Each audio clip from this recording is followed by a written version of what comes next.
আৰু এযোৰ ধুনীয়া কাপোৰ, এইযোৰ চাওক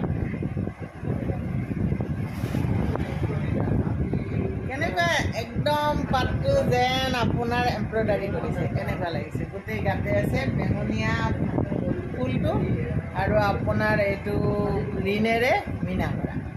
এই কাপোৰযোৰ যদি লাগে আপুনি যিটো নাম্বাৰ দিছে যোগাযোগ কৰিব। একদম ইউনিক কাপোৰ এযোৰ।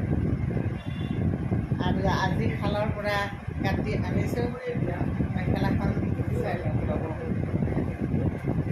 বাতি কাটিছোঁ মাত্ৰ যে কাপোৰযোৰ হেৰিয়ে কৰা